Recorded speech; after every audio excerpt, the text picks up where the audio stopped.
Assalamualaikum warahmatullahi wabarakatuh. Shalom, Om Swastiastu, Namo Buddhaya, salam kebajikan bagi kita semuanya. Puja dan puji syukur kehadirat Allah Subhanahu wa Ta'ala, Tuhan semesta alam yang selalu melimpahkan rahmat dan hidayahnya bagi kita semuanya. Sholawat serta salam kita haturkan ke baginda Rasulullah Shallallahu Alaihi Wasallam. Izinkan terlebih dahulu saya menyapa Bapak Ibu tim penilai atau tim asesor sertifikasi dosen gelombang 1 tahun 2026. Selanjutnya, izinkan saya memperkenalkan diri. Saya Dr. Fiska Maulidia Nugroho, SHMH. Selaku dosen PNS di lingkungan Fakultas Hukum Universitas Jember, yang kali ini mengikuti proses sertifikasi dosen gelombang 1 tahun 2026. Video pembelajaran kali ini akan menyajikan dan menampilkan video pembelajaran mata kuliah bantuan hukum sebagai salah satu mata kuliah wajib kekhususan pada konsentrasi atau jurusan hukum pidana.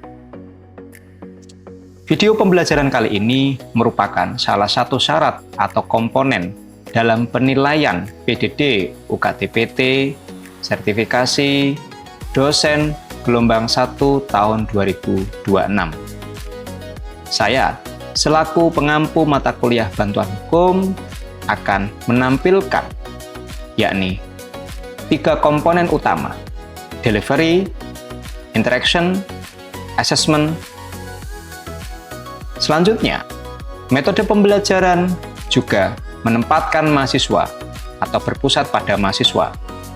Kita mengenal dengan student centered learning, case method, dan project based learning.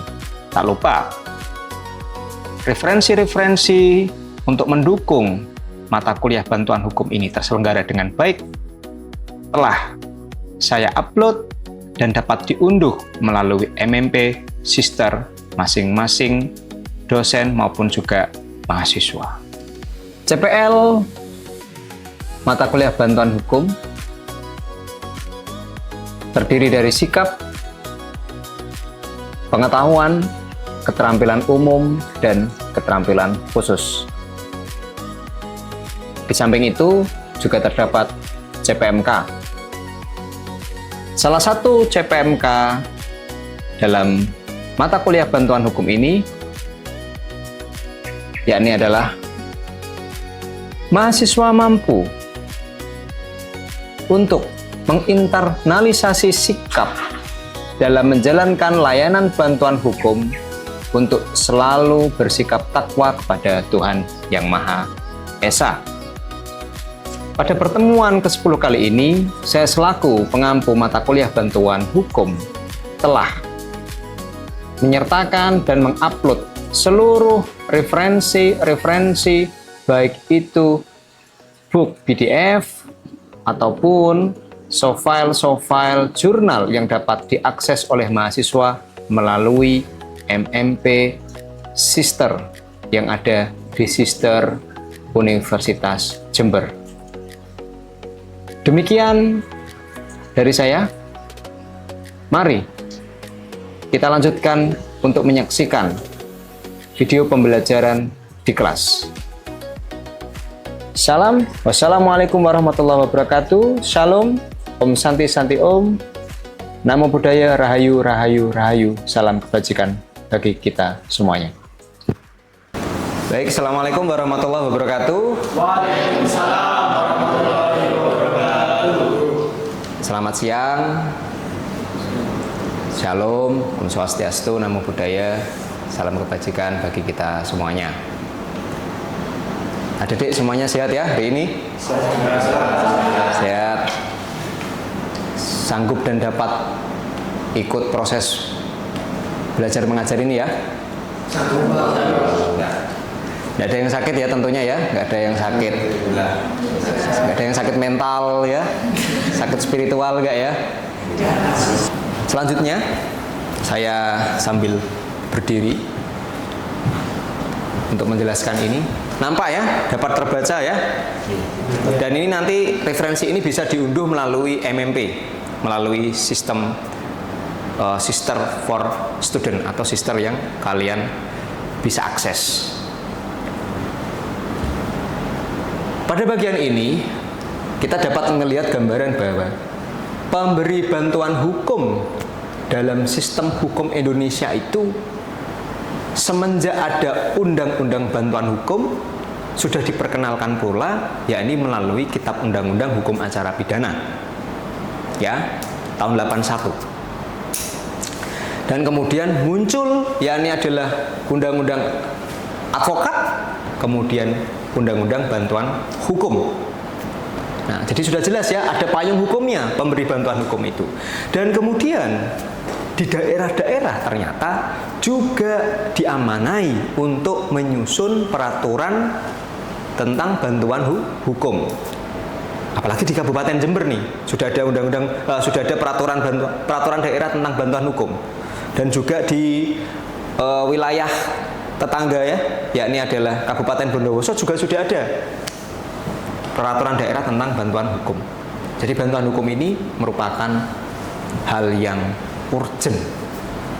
Baik, pada siang hari ini kita akan diskusi mengenai organisasi bantuan hukum sebagai pemberi bantuan hukum, advokat juga sebagai bagian dari pemberi bantuan hukum, paralegal, bahkan dosen fakultas hukum, ya, dosen PNS maupun dosen di PTN, mohon maaf ya saya ralat, dosen PTN dan dosen yang ada di PTS dapat memberikan pemberian bantuan hukum asalkan secara cuma-cuma. Nanti akan kita bahas. Dan adik-adik juga bisa melakukan pemberian bantuan hukum. Berarti pemberi bantuan hukum itu apa toh? Kalau menurut secara normatif, menurut peraturan undang-undang, pemberi bantuan hukum itu adalah siapa? Organisasi bantuan hukum. Ya, yang memberikan bantuan hukum itu adalah organisasi bantuan hukum. Nah, organisasi bantuan hukum itu di dalamnya terdapat unsur-unsur, ya, unsur-unsur agar terdapat organisasi bantuan hukum, baik itu ketua, pengurusnya, di dalamnya ada advokat, ada dosen, ada mahasiswa, dan juga ada paralegal. Seperti itu. Tapi mahasiswanya harus mahasiswa fakultas hukum. Seperti itu. Nah, di sini payung hukumnya sudah jelas, ya. Bagian hubungan antara pemberi bantuan hukum, payung hukumnya sudah jelas. Yang saya sebutkan tadi, Pak Fiska tadi, mereka berkolaborasi dalam satu ekosistem pemberian bantuan hukum sesuai dengan kewenangan dan ruang lingkupnya masing-masing. Kita harus memahami setelah tadi itu melihat ada legal standing, siapa sih yang dapat untuk memberikan bantuan hukum? Karena pemberi bantuan hukum berarti kan subjeknya, ya, subjeknya. Pemberian bantuan hukum berarti adalah hal atau objek yang diberikan oleh si pemberi bantuan hukum, ya. Nah, ini pemberi bukan pemberian bantuan hukum, tapi adalah pemberi, subjeknya yang aktif melakukan itu. Nah, karena pemberi itu difrasakan di dalam Undang-Undang Bantuan Hukum harus diberikan, yaitu adalah status kewenangannya. Ya, contoh, saya sitasi melalui undang-undangnya masing-masing. Regulasi Undang-Undang Bantuan Hukum, ya, ada organisasi bantuan hukum. Organisasi bantuan hukum tadi ada unsur-unsurnya, si pemberinya. Tadi ya ada dosen, ada advokat gitu ya. Di undang-undang advokat. Adik-adik bisa baca tuh undang-undang advokat. Ini kan serba digital ya. Jadi tinggal lihat, langsung searching, kontrol find ya, itu muncul. Temukan tuh, ada namanya undang-undang advokat, ada advokat memberikan bantuan hukum. Di KUHP lama juga demikian, penasihat hukum. Karena hak tersangka terdakwa memperoleh bantuan hukum. Kemudian di KUHP baru juga demikian, penguatan terhadap akses bantuan hukum, baik kepada pemberi bantuan hukum oleh advokat, ya, maupun juga oleh organisasi bantuan hukum, atau kita sebut sebagai lembaga bantuan hukum, sama, organisasi bantuan hukum, lembaga bantuan hukum. Dan di undang-undang sektor lainnya, misal di undang-undang ASN, undang-undang ASN itu ada tuh ya pegawai negeri sipil atau ASN itu dapat memperoleh bantuan hukum itu ada di undang-undang itu dan undang-undang sektor lainnya pengaturan khusus ya misal perda peraturan daerah itu kan disebut dalam hierarkis peraturan perundang-undangan ya. Nah sekarang muncul yaitu penyintas korban ya penyintas disabilitas kayak gitu seperti itu memperoleh bantuan hukum seperti itu. Nah itu tadi pemberian bantuan hukum kepada siapa yang memberi bantuan hukum dan nanti akan kita membahas tentang penerima bantuan hukum. Ini pemberi bantuan hukum. Kewenangan pemberi bantuan hukum itu tidak hanya berasal dari satu undang-undang ternyata, tapi juga tersebar ke dalam undang-undang yang lain. Jadi pemberi subjeknya. Baik, nah ini yang menarik. Tahun 2024 melalui putusan MK. Jadi pokok permohonannya itu ini perkembangan terbaru ya. Karena kan undang-undang sebelum KUHP disahkan. Jadi ada masa transisi, perdebatan regulasi KUHP ini kapan disahkan, ternyata di putusan MK tahun 2024 bahwa ada pokok permohonan uji material apa? Dosen itu ya bisa nggak melakukan pengabdian kepada masyarakat? Ya, sebagai advokat gitu ya. Untuk memberikan bantuan hukum. Ternyata dikabulkan. Ya. Tapi diberikan batasan-batasan oleh Mahkamah Konstitusi. Karena apa? Ada aspek keadilan, ada tentang aspek keahlian hukum, ada kepentingan pendidikan tinggi. Karena tridharma pendidikan tinggi itu ada salah satunya adalah pengabdian kepada masyarakat. Nah, ini dosen PNS di PTN, dosen PTS dapat menjadi advokat. Tapi apa? Harus ada, yaitu adalah pengaturan-pengaturan yang lebih konkret atau spesifik. Bagaimana sih seorang dosen yang berstatus ini bisa untuk menjalankan profesi sebagai advokat. Baik, kemudian kita lanjut ke penerima bantuan hukum. Ini yang menerima. Ya, contoh, yang paling utama itu masyarakat tidak mampu atau masyarakat kurang mampu atau masyarakat miskin atau masyarakat yang tidak dapat mengakses hak-hak. Ya, di situ di Undang-Undang Bantuan Hukum muncul dengan sangat jelas. Ya, kemudian berkembang menjadi kelompok-kelompok rentan. Adik-adik bisa lihat di beberapa undang-undang. Ya, undang-undang sektoral atau undang-undang khusus lainnya. Dan di KUHP yang baru sudah muncul. Ya, yaitu adalah teman-teman yang disabilitas mental, ya mereka perlu untuk kita dampingi seperti itu. Kelompok-kelompok rentan, ya adik-adik juga sudah saya sampaikan kemarin, ya ini ada yang namanya bantuan hukum apa? Bantuan hukum kultural sama bantuan hukum apa? Struktural. Nah, ya. Nanti diingat-ingat lagi ya. Oke, ada bantuan hukum struktural dan kultural. Baik. Dan orang perseorangan dengan kualifikasi tertentu. Nah, ini adalah penerima bantuan hukum. Di sini kira-kira ada pertanyaan? Belum? Berarti dikumpulkan dulu ya pertanyaan-pertanyaannya ya. Ini saya peres beberapa aspek dari undang-undang lain maupun juga undang-undang sektoral. Dan perkembangan penerima bantuan hukum itu di subjek yang dilindungi ya. Pertama anak itu ketika dia baik sebagai pelaku maupun korban dalam kacamata hukum dia harus diberikan pemberian bantuan hukum. Kedua, perempuan korban kekerasan, lihat di undang-undang PKDRT misal, adik.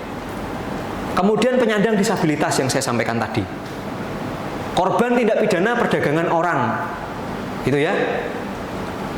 Korban tindak pidana perdagangan orang. Korban kekerasan seksual.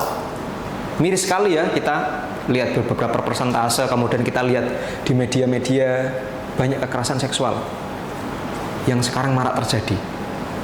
Ini mahasiswa-mahasiswa Fakultas Hukum Universitas Jember yang berstatus quo-nya sebagai mahasiswa, monggo kalau ingin berkolaborasi. Nah, di sini kita memiliki salah satu organisasi bantuan hukum yang terakreditasi A, ya, perguruan tinggi negeri, ya, Biro Pelayanan Bantuan Hukum punya fakultas hukum, kita terakreditasi A, adik-adik bisa berkolaborasi di sana.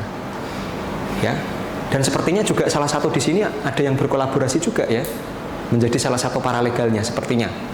Di sini saya pernah melihat sepertinya Mas Imam ya. Benar, Pak. Oh ya, Mas Imam. Dan saya yakin Mas Imam juga sudah turut ikut juga untuk mendampingi sebagai mahasiswa yang bertugas di Biro Pelayanan Bantuan Hukum itu ya. Salah satunya seperti pengabdian pada masyarakat, Dek. Penyuluhan hukum kan itu. Itu kan kemarin yang sudah kita jadikan sebagai referensi diskusi. Ada yang bertanya? Iya, Pak. Izin tanya, Pak. Oh ya, silakan. Siapa namanya? Nama saya Arya. Oke, Mas Arya, silakan. Ya, saya izin bertanya, Pak. Untuk tadi yang sudah dijelaskan bahwasanya siapa-siapa yang memiliki hak untuk mendapatkan bantuan hukum. Itu sudah ada penjelasan bahwasanya salah satunya adalah perempuan yang mengalami kekerasan. Situ sudah spesifik perempuan. Namun yang jadi pertanyaan saya, kenapa kok laki-laki di situ tidak dimasukkan terhadap di dalam orang-orang yang memiliki hak untuk mendapatkan bantuan hukum, laki-laki yang kekerasan. Laki-laki atau ya pria ya? Pria. Ya. Baik. Cukup? Di undang-undang mana sih itu ya? Kalau kita melihat pada undang-undang bantuan hukum tidak membedakan itu. Tapi ada undang-undang tertentu yang itu memberikan perhatian pada kelompok-kelompok seperti kelompok rentan, yaitu adalah kelompok-kelompok marginal misal, atau kelompok-kelompok tertentu. Nah, kita lihat, jadi undang-undang itu kan salah satu embrio penyusunan undang-undang bantuan hukum dan juga undang-undang sektoral yang lain yang memberikan bantuan hukum, itu kan memperoleh informasi ya, turun gunung lah gitu ya, atau turun ke bawah melalui persentase atau melalui standar riset bahwa jumlah korban perundungan misal, jumlah korban dianiaya, atau jumlah dari korban kekerasan seksual misal, atau korban-korban tertentu, atau pelaku gitu. Kalau pelaku rata-rata mungkin ada laki-laki lebih banyak, korban lebih banyak perempuan. Nah, mungkin pertanyaannya dari Mas Arya adalah kenapa kalau korbannya itu laki-laki kok sulit sekali untuk seolah-olah kok lebih marginal daripada perempuan. Baik. Terima kasih pertanyaannya Mas Arya. Bahwa penerimaan bantuan hukum atau penerima bantuan hukum tidak membedakan itu. Sepanjang dia baik itu sebagai pelaku yang dapat diterima sebagai indikator pemberian bantuan hukum, itu dapat diterima, atau sebagai korban kebalikannya, sebagai seorang laki-laki atau pria gitu ya. Karena ada guyonan kalau adik-adik sekalian, pria itu perlu untuk bercerita biar gak bunuh diri kan gitu ya. Pria itu gak cerita tiba-tiba loncat jembatan gitu ya. Itu kan yang disalahkan nanti pria, laki-laki nggak bercerita, cerita aja sama Tuhan lah, loncat jadi, jangan gitu. Makanya kan tadi adik-adik saya tanya, sehat mental nggak, sehat spiritual nggak gitu ya. Maka di sana adik-adik bahwa pemberian bantuan hukum itu secara cuma-cuma, ingat secara cuma-cuma tidak hanya melihat pada kondisi dia adalah sebagai status kelaminnya adalah laki-laki atau perempuan. Itu. Jadi dia boleh jadi pelaku atau sebagai korban. Semuanya dapat untuk menerima bantuan hukum dengan karakteristik pemberian bantuan hukum masing-masing. Oke. Oke, Dek, gitu. Jadi sekalian, ini ada dua kasus. Ya, dua kasus. Ini sebagai pemantik diskusi kita. Ya, tadi ada pertanyaan, kemudian sekarang saya coba untuk bertanya apa yang saya sampaikan tadi. Kasus yang pertama, siapa saja boleh jawab ya. Seorang dosen yang berstatus PNS, ya baik di PTN atau PTS ya, membuka kantor advokat yang tujuannya untuk komersial, boleh apa enggak? Boleh Pak, saya menjawab Pak. Oh boleh, ini Mas Imam nih, silakan. Baik, terima kasih atas kesempatannya Pak Fiska. Jadi saya menangkap apa yang disampaikan oleh Pak Fiska berkaitan dengan pertanyaannya, dengan apakah seorang dosen berstatus PNS membuka kantor advokat yang tujuannya untuk komersial, apakah diperbolehkan? Sepemahaman saya itu diperbolehkan Bapak. Boleh. Dikarenakan tidak di dalam undang-undang itu tidak ada yang mengatur secara spesifik berkaitan dengan apakah PNS ini boleh membuka kantor advokat. Oke. Berarti PNS itu boleh membuka kantor advokat. Selama tidak dikomersialkan. Selama tidak dikomersialkan, gitu ya. Baik. Ada bantahan? Berarti Mbak Kova ya ini ya? berarti jawabannya harusnya tidak boleh, karena kan pertanyaannya dari awal seorang dosen berstatus PNS membuka kantor advokat yang tujuannya untuk komersial, artinya kan memang tidak boleh jika untuk bertujuan untuk komersial. Tapi jika untuk dosen PNS ini ingin menjadi advokat, itu boleh dengan dasar tanpa komersial atau mencari profit keuntungan dari. Baik. Berarti standarnya ini adalah dari Mas Imam, dari Mbak Kova, bahwa sepanjang nggak komersial gitu ya, silakan buka kantor advokat sepanjang tidak komersial gitu. Apalagi nggak ada larangan, kan nggak ada seorang dosen PNS berstatus PNS gitu ya membuka kantor advokat gitu. Tapi harus diperhatikan sebagai catatan ya, putusan MK harus diperhatikan secara baik-baik, kita mencermati putusan MK tersebut. Ya, nanti akan saya share putusan MK itu, adik-adik bisa cermati bahwa apakah status quo dari PNS dari seorang dosen itu boleh membuka kantor advokat.